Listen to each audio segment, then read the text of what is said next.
Cloud की हम बात करते हैं तो धुंध भी होगा ही सही, क्यों नहीं होगा? ठीक है, क्लाउड धुंध समझ में आता है। पर वो क्या है? आप देखिए, इस जगत की कल्पना करते हैं उस चीज के माध्यम से जिसको आपने अपनी आंखों से देखा है, राइट? है ना?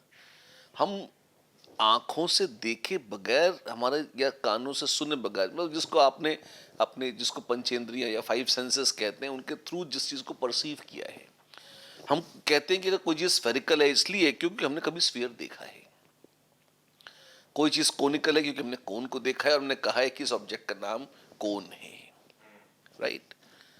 इलेक्ट्रॉन्स एक ऐसी अजीबोगरीब चीज है जिनके जैसा हमने कभी कुछ नहीं देखा। मतलब बहुत, आप भी अगर उसमें नोड्स और उन सब की कल्पना आप करें, मतलब कोई ऐसी चीज जो एक साथ ही वेव भी हो और पार्टिकल भी, वो सूपनखा नहीं है जो रूप बदल बदल के कभी वेव कभी पार्टिकल, कभी वेव कभी पार्टिकल ऐसा बन रही है, नहीं। वो एक साथ ही इस तरह का नेचर इलेक्ट्रॉन्स का कि उनमें वेव के भी लक्षण हैं और पार्टिकल के भी हैं। वेव्स की क्या खासियत है? वेव की कोई लोकेशन नहीं होती। जैसे हम कहते हैं इस कमरे में लाइट है, लाइट कहाँ है? यहाँ है, यहाँ है, यहाँ कहाँ है? लाइट सब जगह है। वेव कहाँ है? सब जगह फैली हुई है। और कोई कहता है कि मैं कहाँ हूं? मैं यहां हूं, एक लोकेशन है मेरी। तो अगर उस तरह से आप देखें तो इलेक्ट्रॉन्स के साथ एक थोड़ा सा लोचा है। वो एक पिन पॉइंटेड लोकेशन पर, आप कह सकते हैं कि वो उस बाउंड्री पर आ रहे हैं या उस बाउंड्री को अप्रोच कर रहे हैं जहां मास की कैरेक्टरिस्टिक्स कम हो जाती हैं और एनर्जी की कैरेक्टरिस्टिक्स बढ़ जाती हैं, इतनी कि अभी भी इलेक्ट्रॉन्स हैं तो वो मासदार पार्टिकल्स ही, लेकिन उनमें कुछ कुछ वो तत्व बहुत स्पष्ट हो जाता है कि भाई मास और एनर्जी दो अलग चीजें नहीं हैं।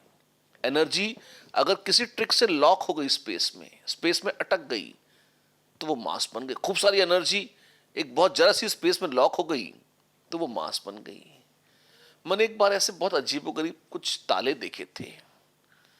वो मतलब एक सर्कुलर ताले थे या डिस्क शेप थे, और डिस्क जैसे वो जापानीज जो यिंग यांग बनाते हैं ना, उस टाइप से दो हिस्सों में थे। तो एक टुकड़ा अलग है और दूसरा टुकड़ा अलग है। जब उनको फिट करो तो एक टुकड़ा दूसरे की चाबी था, दूसरा टुकड़ा पहले की चाबी था। मतलब जो ताला था वही दूसरे की चाबी है और दूसरा ताला पहले की चाबी है। तो ईश्वर जाने क्या हुआ, जैसे बिग बैंग वाला धमाका हुआ और हम कहते हैं कि उसके तब तब स्पेस और टाइम का जन्म हुआ और फिर मैटर प्रकट हुआ। और अपेरेंटली ये जो मैटर के प्रकट होने की बात है, ऐसी भी चर्चा आती है कि धमाके से मैटर और एंटी मैटर उल्टी दिशाओं में फेंक दिए गए या क्या क्या हुआ ईश्वर ही जानता है।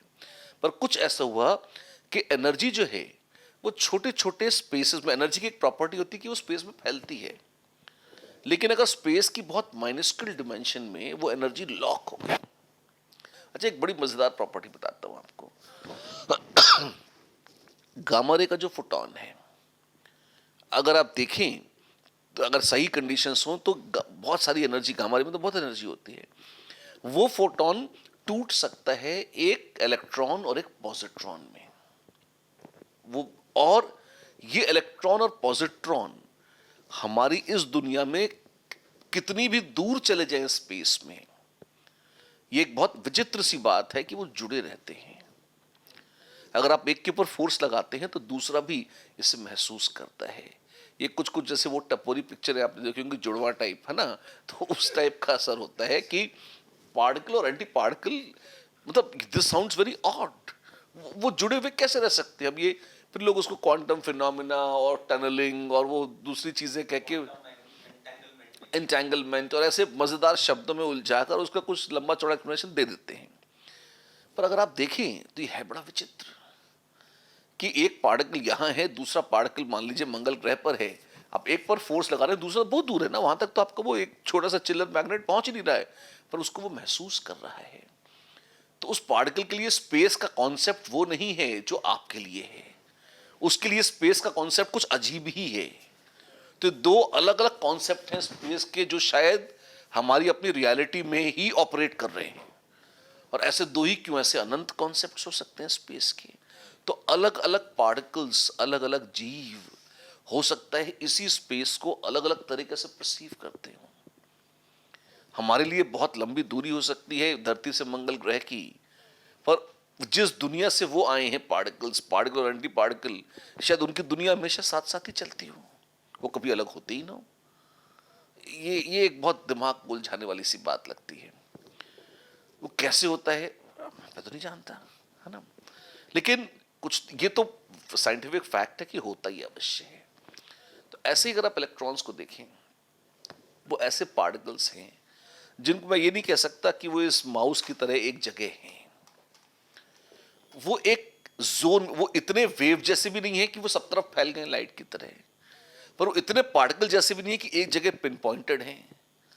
तो लोगों ने कहा वो कैसे हैं, उन्होंने कहा वो बादल की तरह हैं। बादल को कभी पकड़ने की कोशिश करी है आपने? नहीं पकड़ सकते। आप कैसे पहाड़ों पर जाते हैं तो बच्चों को बड़ा मजा आता है, वो बादलों में से दौड़ते हैं and it's very beautiful experience, है ना। और जो लोग पहाड़ों पर रहते हैं वो तो वैसे ही ऐसा लगता है जैसे स्वर्ग जैसे जीवन जीते हैं, है ना। उनके लिए बहुत कॉमन अनुभव है, लेकिन जो लोग नहीं रहते उनको बड़ा मजा आता है। तो आप अगर बादलों में से गुजरेंगे भी तो भी आप देखेंगे कि वो सब तरफ हैं, लेकिन वो बादल अनंत नहीं है। बादल इतना सा एक टुकड़ा आकाश में बादल का दिखता है, उसमें पानी के मॉलिक्यूल सब तरफ फैले हुए हैं। तो उसी तरह से इलेक्ट्रॉन कुछ ऐसी चीज कल्पना करी जाती है कि वो किसी एक पिन पॉइंटेड लोकेशन पर ना होकर कुछ ऐसा है कि मास क्या है, फंडामेंटली मास क्या है, कौन जानता है ये। What is mass? लोग कहते हैं वो होता है। व्हाट इज होता है? कुछ कहते हैं वो मैटर है।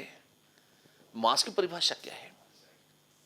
एक्चुअली देखा जाए तो कोई बहुत इसकी कोई सेंसिबल परिभाषा है नहीं, साइक्लिक परिभाषाएं हैं। वो कहते हैं कोई ऐसी चीज जिसमें फोर्स लगाओ तो उसका एक्सेलरेशन हो जाए, वो मास है। नॉनसेंस। तो फोर्स क्या है? जिसको मास पे लगाओ तो एक्सेलरेशन हो जाए। मेरा घर कहाँ है? आपके सामने। आपका घर कहाँ है? मेरे सामने। हम दोनों का घर कहाँ है? हमारे सामने। भाड़ भेजा, ये कैसी साइंस है?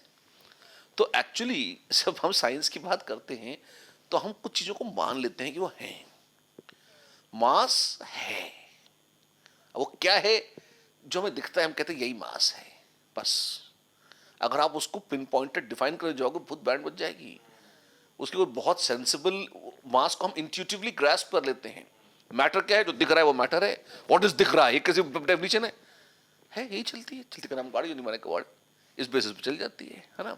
तो आप अगर देखेंगे तो ये जो पंगे हैं ना, जब आपने प्रश्न पूछा है कि इलेक्ट्रॉन है क्या, तो आप धीरे धीरे उस ओर जा रहे हैं कि मास क्या है।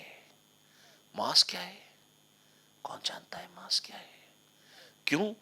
क्या ऐसा है कि एनर्जी, बहुत सारी एनर्जी को बहुत कंसंट्रेट करके स्पेस के एक बहुत छोटे से जोन में लॉक कर दिया गया, तो वो मास है। और जो मैं बात कर रहा था ना वो जापानी तालों की, है ना, कुछ इस टाइप से कि वो या चाइनीज या जापानीज जो भी थे, है ना, कुछ ईस्टर्न कल्चर्स के थे जो, तो कुछ कुछ मुझे वैसी कल्पना जागती है मैटर और एंटी मैटर की, कि एनर्जी से टूट कर निकल जाते हैं मैटर और एंटी मैटर। और जब मैटर और एंटी मैटर टकराते हैं तो वो दोनों ताले जो एक दूसरे की चाबी हैं वो मिल जाते हैं, और वो जो बंधन था कि जो वो एनर्जी स्पेस में फंसी रहे, वो बंधन टूट जाता है, ताला खुल जाता है और वो एनर्जी के तौर पर रिलीज हो जाता है, तो जिसको हम कहते हैं एनिहिलेशन, कि मैटर और एंटी मैटर टकराए और फिर हम रहे ना हम, तुम रहे ना तुम, क्या बचा? एनर्जी बच गई। ये तो वैसे ही हो गया ना फिर। तो ये रहस्य का क्षेत्र है, और जो बातें हमने करी हैं ये साइंटिफिक कम्युनिटी बोलती है, इन रिकॉर्ड बोलती है, ऑफिशियली बोलती है ना। लेकिन बिल्कुल बेसिक्स को अगर आप पकड़ेंगे, दे नॉट श्योर, स्पष्ट नहीं है। आइंस्टीन से एक बार पूछा गया कि आपने तो बहुत कुछ बोला है, आपने फोटोन नाम भी आप ही ने दिया, लाइट के बारे में पूरे जीवन आपने रिसर्च करी, आप महान वैज्ञानिक हैं, ये आइंस्टीन के जीवन के अंत के आसपास की बात है, तो आप हमें बताइए लाइट क्या होती है। तो आइंस्टीन ने कहा आई डोंट नो। तो जो उसको इंटरव्यू ले रहे थे तो they looked at Einstein very in a very strange वे। उन्होंने कहा कि यार सबसे महान वैज्ञानिक जिस आदमी को माना जाता है, जिसने पूरे जीवन लाइट पर काम किया, जो इसीलिए फेमस है, हमने उससे पूछा लाइट क्या है, उसने कहा मुझे पता ही नहीं। तो उन्होंने कहा कि वो आइंस्टीन का तो किस्सा है कि वो अगर मैं लाइट पे सवार हो जाऊं तो मुझे दुनिया कैसी देखेगी, ब्ला ब्ला ब्ला, उस टाइप की जो है ना। तो यही आदमी तो मुकर गया, जीवन भर काम करने के बाद बोले आई डोंट नो। तो उन्होंने कहा कि ठीक है, आई अंडरस्टैंड कि यू आर बीइंग हम्बल, लेकिन मतलब लाइट क्या है? तो then Einstein gave a very serious answer. He said, I have reflected on light. I have thought about light all my life. मैंने पूरे जीवन लाइट के बारे में सोचा है, और उसके बाद अब मेरी समझ में यह है, मुझे नहीं पता कि लाइट क्या होती है। मुझे नहीं पता लाइट क्या होती है। हाँ, आज की तारीख में every idiot wants to declares that he knows what is light. तो हर गधे को पता है कि लाइट क्या होती है, लेकिन हाँ, मुझे नहीं पता।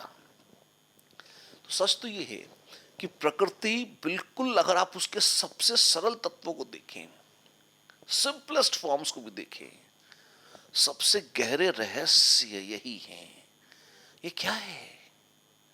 लाइट क्या है? आपने कहा कि वो पार्टिकल है, उसको फोटोन नाम, ये तो नाम है खाली। लाइट स्वयं में क्या है? आइंस्टीन कह गए आई डोंट नो, कुछ तो है। क्या है? तो ऐसी मास क्या है? एनर्जी। एनर्जी क्या है? एक सस्ती सी परिभाषा है, capacity of doing work. But अगर आप काम नहीं कर रहे तो क्या एनर्जी का अस्तित्व नहीं रहेगा? जब आप नहीं थे या कोई काम नहीं हो तब क्या एनर्जी नहीं होगी? ये तो एक कोई सेंसिबल बात नहीं। एनर्जी तो इंट्यूटिव तो लगता है कि एनर्जी तो थी ही हमेशा। तो एनर्जी है क्या? And then I think we all become Einsteins and we say, you know, I don't no.